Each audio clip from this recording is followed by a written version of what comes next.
Guys, it looks like we have 72 more hours with TikTok, and it looks like Congress is really trying to push forward something so that we can keep this motherfucking app. Well, this comes to us courtesy of Politico. Within 72 hours ago, TikTok ban is sending Washington scrambling. Two administrations and parties are trying to avoid the consequences of a law nearly all Congress supported.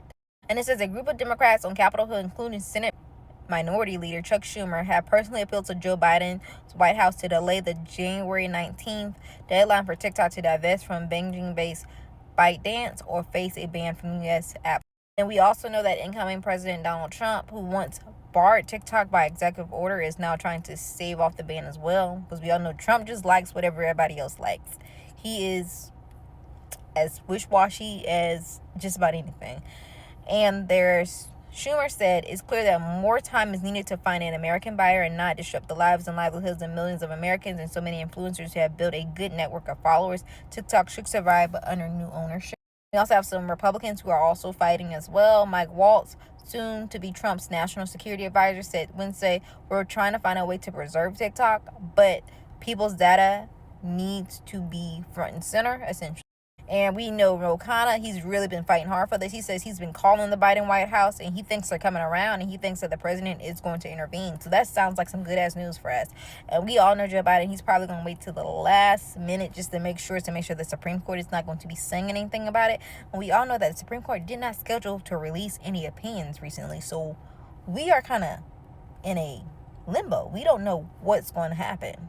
It is important to note that Congress is still far away from united on how to respond to the change in political winds.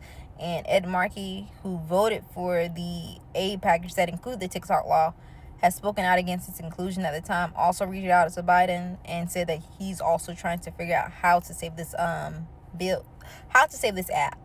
So they have tried unsuccessfully on Wednesday, Ed Markey, to pass a bill to extend TikTok. So with everything going on, with everything being so polarized, they are having a hard time trying to figure out what they want to do. Like, they all want to do the same thing, but they really don't know how to do it because they don't want to give either side a win.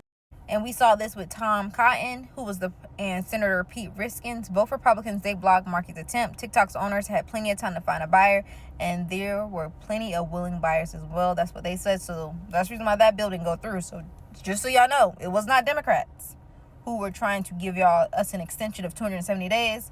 That was Republicans. They blocked the attempt to give us that 270-day attempt. And we also saw that John Hu even is not about having TikTok. It's just about not having the PRC, the Chinese Communist Party, own and operate its propaganda, which we understand. But 270 more days was what they were trying to put through so that